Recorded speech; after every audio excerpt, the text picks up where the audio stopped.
Hi, brother teacher here. What do you know about money? What do you know about saving and holding on to money?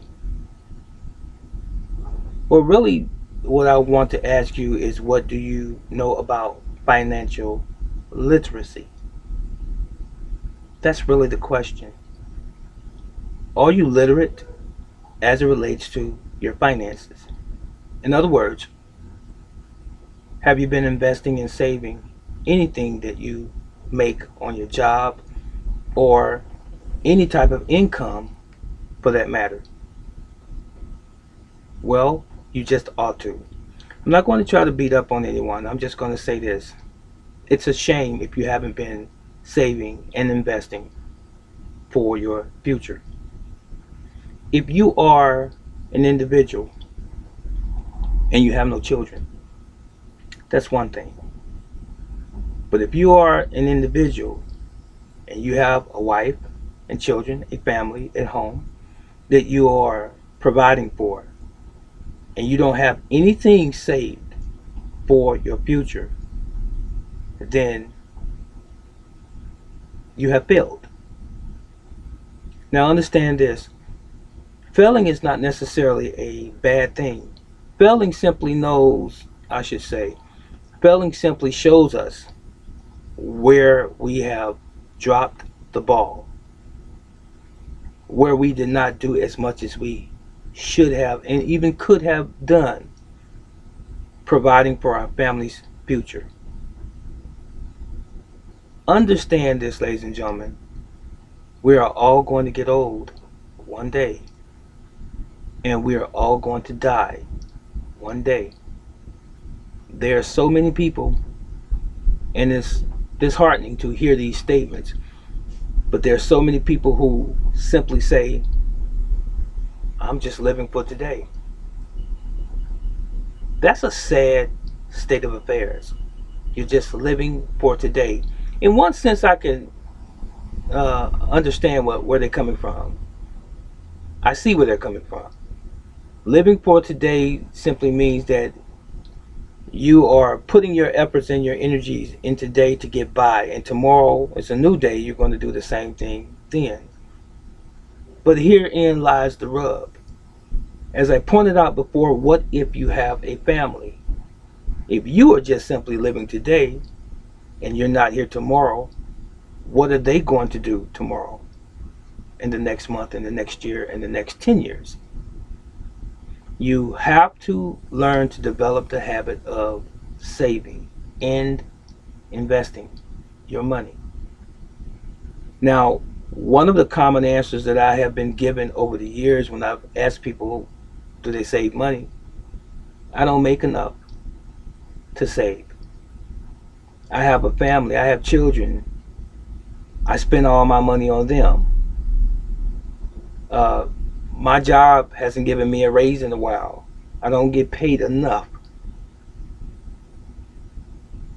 It's hard on my job. I put a lot of hours in and I still get minimum wage or very small incremental increases as far as raises is concerned. And I just don't make enough. Those are convenient excuses. If you work 40 hours a week at least and you can't put something away for your future and that of your families, if you have a family, then have you considered taking on another job?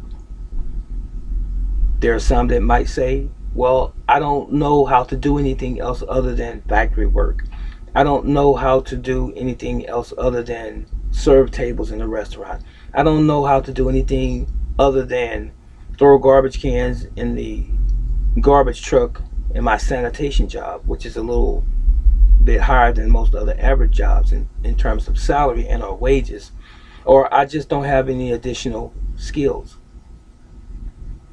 Don't you think that that's a cop out? Why are you not challenging yourself? I'm serious. If you don't know, when will you know? how will you know if you don't challenge yourself? You'd be surprised how many of us have other talents and or skills that we haven't applied or just simply will not apply. Have you ever considered picking up a part-time job? Even though you may be used to the amount of time that you have during the week, let's say you might be used to just simply 40 hours and you're comfortable because you like the rest of the time of the day and you've grown content. Sometimes we have to disturb the water. We have to make some ripples in the water, ladies and gentlemen. If we are not making it, if we are barely making it from an economical standpoint as it relates to ourselves and or our families, this is what we call sacrifice. You have to do something else to change the results that you've been getting for quite some time. And I'm sure you've heard about the definition, old cliche, the definition of insanity.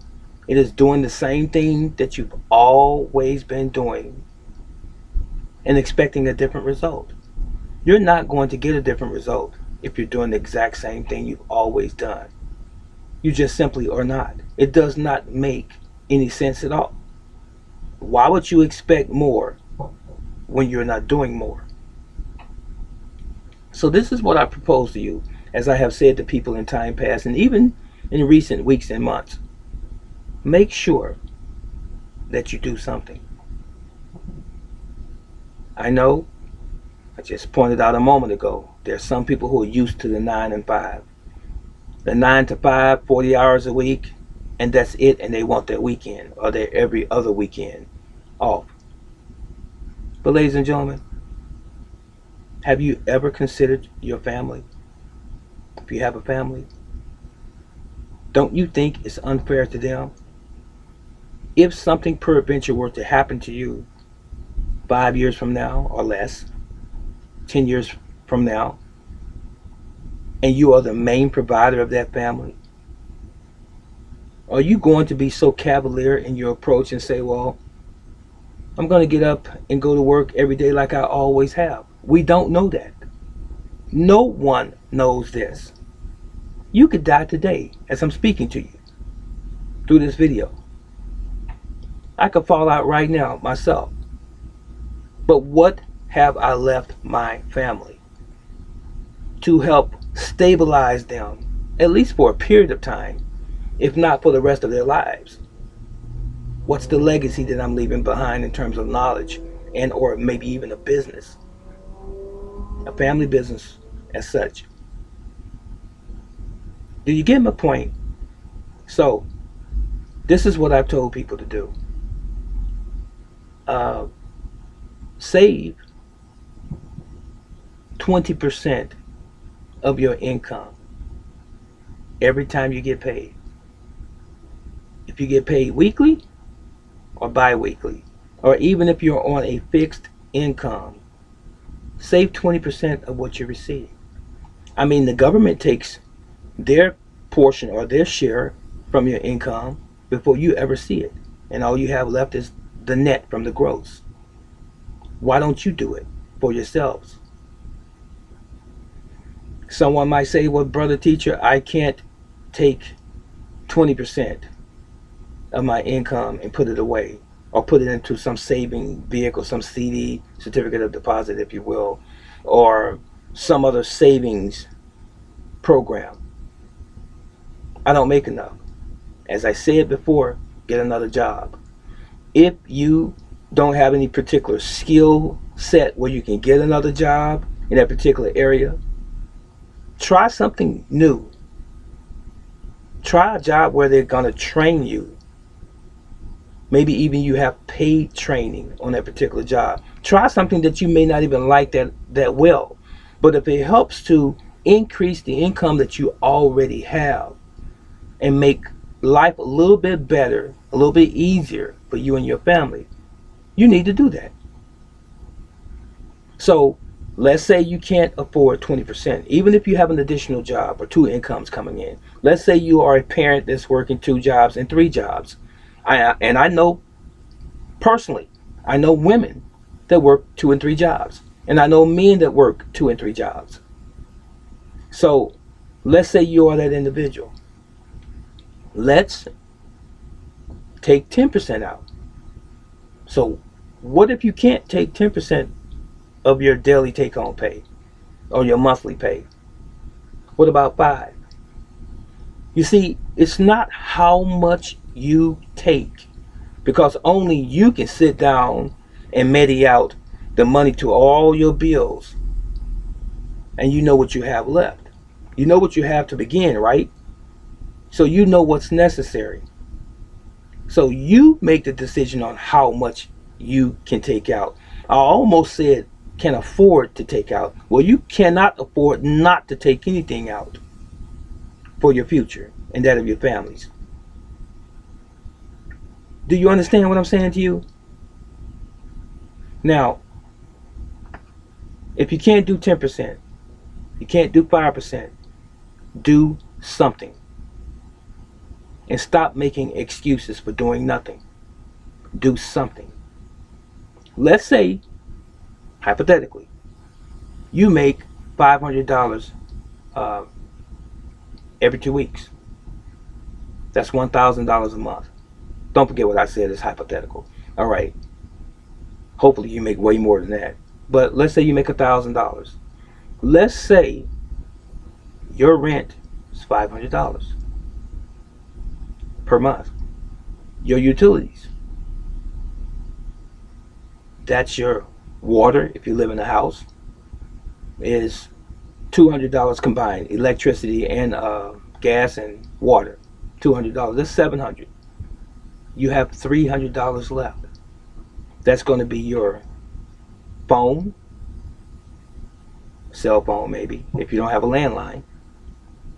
And it's going to be food. So you've covered your rent. You have covered your utilities. Now you've covered food. I don't know how much you use for food, but this is where you sit down as the master builder of your destiny. This is where the real mother and father or provider comes in. When you can sit down, sometimes when people are asleep. When your family sleep, you're burning the midnight oil, which simply means that you're working on something. You're planning something for your future. And say, here's where I am, and here's where I need to be. And here's what I'm going to do to ensure that I get to that place. So you sit down, even if you have to scratch something out or erase it, and refigure it or configure it. Okay? Now, note that I use the $500 every 2 weeks. That may not be very realistic with some people, but believe it or not, there are people who only have that much income or even less. But this is just a foundational thing here. This is just a concept that I'm showing you or teaching you. So, again, my point is to save something. So, we've got the rent, utilities to include water, gas, and electric, and food that you have to pay for out of all of that. Now, take $25 every 2 weeks. Put it into a savings, or put it away until you build up a substantial amount of money to put it into a savings that's going to bring you some kind of return. Or there are other vehicles that you can put it into as well. Talk to your banker or some representative at your savings and loan. Now, speaking on banks and bankers, never put all your money in one bank. Always spread your money out. You see, we're always thinking about volume and how much is the bank requiring, for the deposit. Let's say there's some accounts they want you to put at least $500 in before you can even open an account. There's some free checking accounts, free savings accounts. You just have to do your homework. Okay? Now, I know I've heard people say, and I know people personally who have gone through this, they've had money in their bank account and it's been garnished because of a debt, a bill that's gone unpaid, especially if you owe your state, even your local government. So I would not advise that you put everything that you have into a bank account per se. Spread your money out, and we'll talk about that a little bit later. If you need any help, ask me. Okay? You may want to have an account where you just keep enough in your account to cash your checks for your direct deposit, and you can pay your bills from and so forth. But don't put everything that you have into your bank, because if it were to be garnished, you're going to lose everything that you have saved. Okay? Be creative now.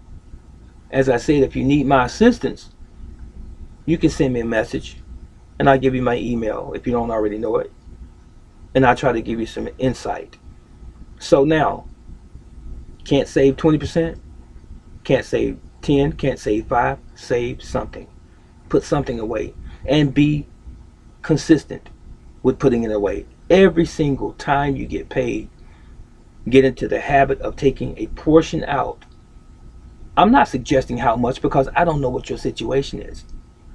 But take a portion out and put it away. Sometimes it may be as much as you can. Your peak, if you will. Let's say you can put 50 away, or you can put $25 away. If you can't do those two amounts, put $10 away. Put $5 away. Don't say just because my paycheck was short this time, I can't put anything in there. Put something in there. Put $3 in there. You would be surprised over time how much you will have accumulated. You still with me? Now, while you're doing this, while you're putting this money away, never create a situation to have to go and take it back out. I just told two young ladies this today. When you put money away, let's just call it a life savings. Okay. Life savings means that it's for your future, not tomorrow future, not next week, and not next year or the next 2 years. As you age, as you get older, you see, if something were to happen to you and you lost your health or you lost your life even, you should have things set in place to provide for your family that's remaining, your immediate family, your children, your wife or spouse if you have one. You should, because it would be selfish and unfair for you not to. You know, you can't apologize once you're gone. Well, baby, I'm sorry, I really should have done this. Why would you stick them with a surmounting mountain of bills and obligations of yours? You are a family. You need to govern yourself as if you are the head of that family or part of that foundation in that family. So again, save something every single time you get paid. Now, this may not apply to some. Some people might have a 401k in place. They might have some sort of pension plan or what have you. Maybe I'm not talking to you. And then maybe again I am. You see, those oftentimes are programs and or plans that your employer has put in place for you. How much do you believe in them? You really need to be the steward of your own salvation. You need to control your own destiny as much as you possibly can. This is where we make the mistake a lot of times. We're always believing that that third party is going to be there for us. Companies do fold, ladies and gentlemen. Government systems do break down. And guess who's stuck as a result? We are. We must learn to plan for ourselves. I mean, we're the individual, are we not? We're the ones who are supposed to benefit from it. So why don't we have control over those things that have to do with us?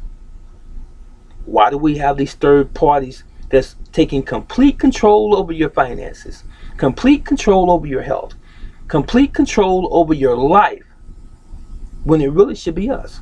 Now, notwithstanding, there are individuals that have physical conditions and illnesses and so forth, and even mental illness, that cannot provide for themselves and take care of these business transactions in these business decisions where we need a power of attorney as such, or some family member to take care of our financial affairs and so forth. I'm not talking about those individuals.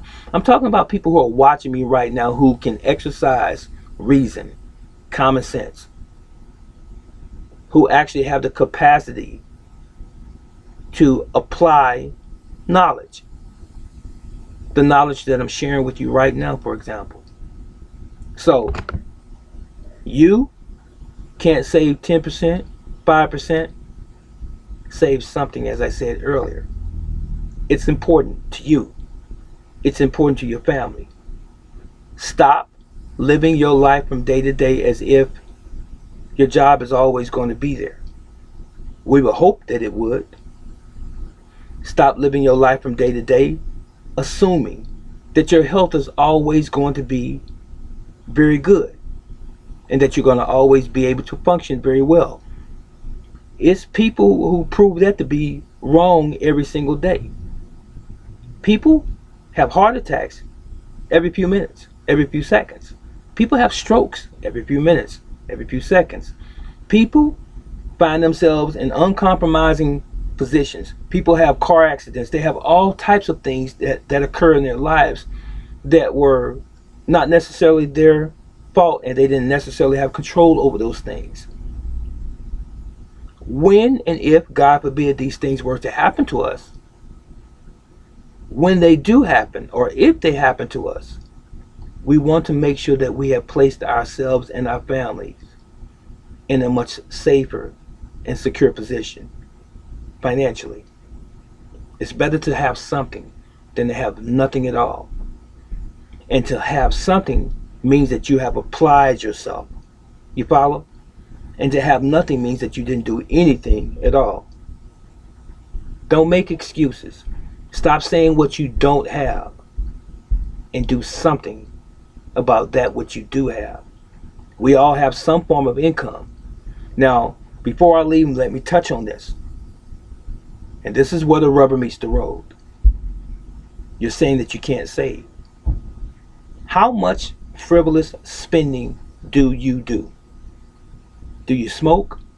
Costs money, doesn't it? Do you drink alcohol?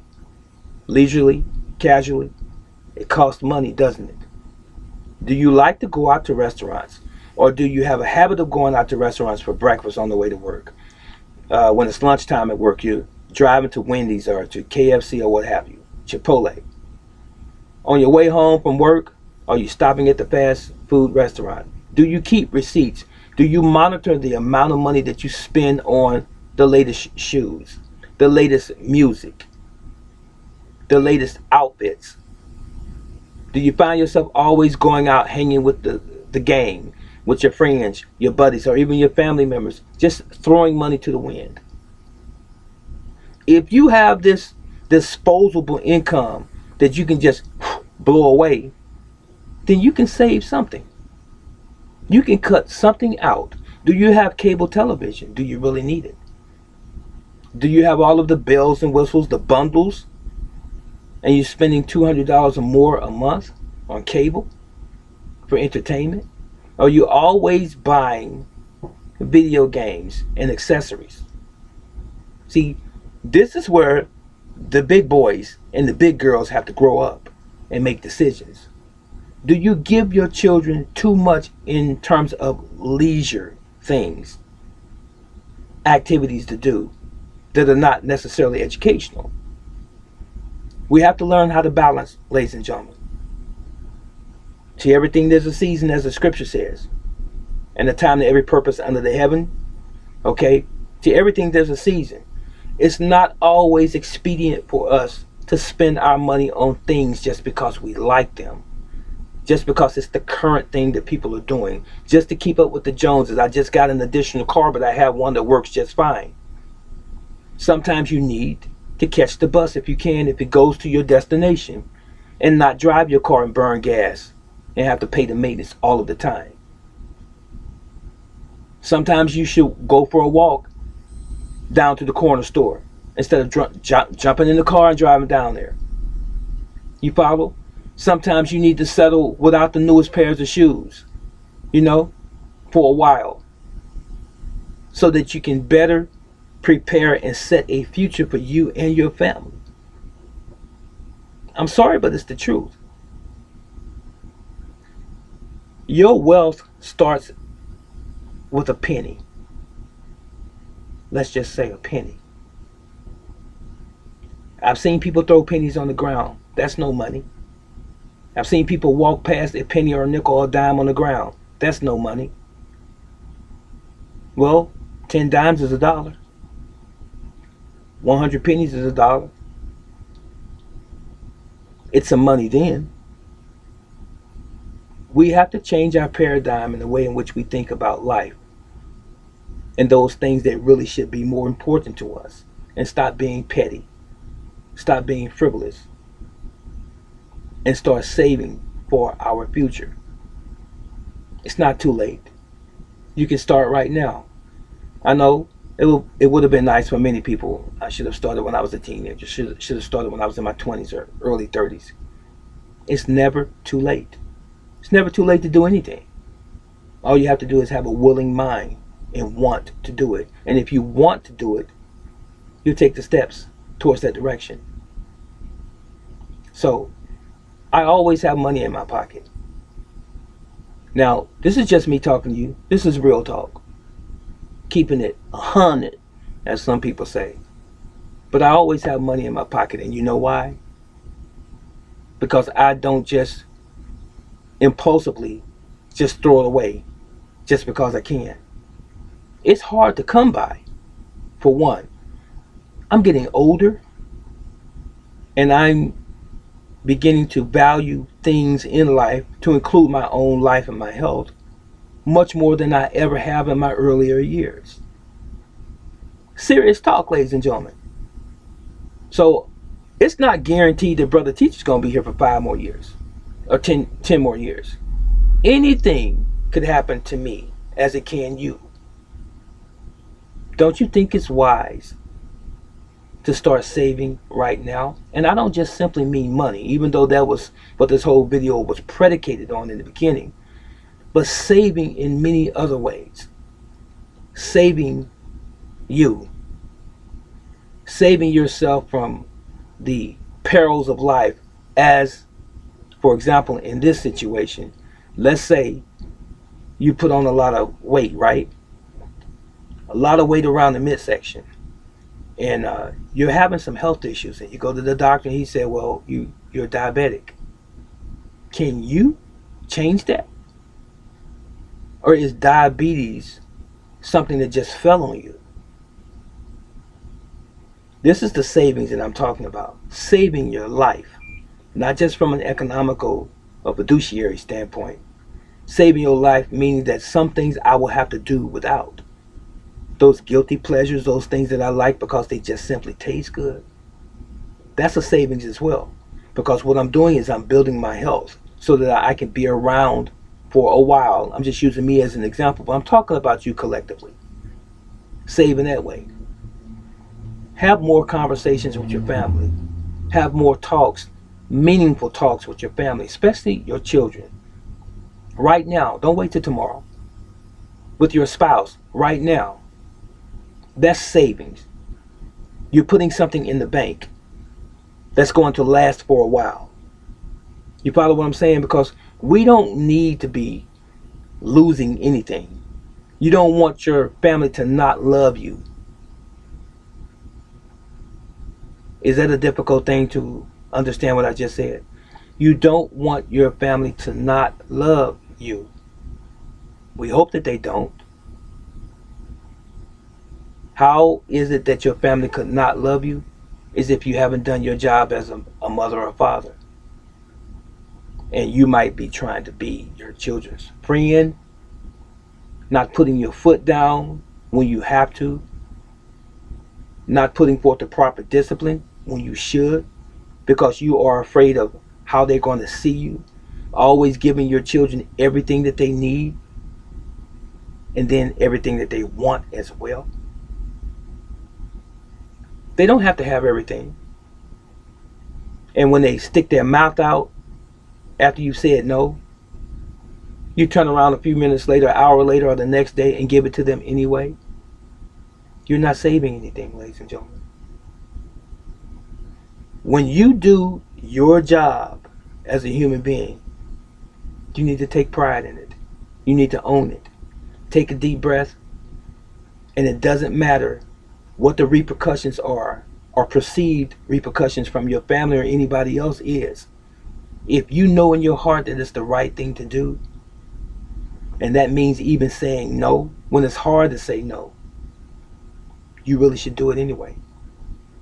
Because at the end of the day, they're going to love you for it.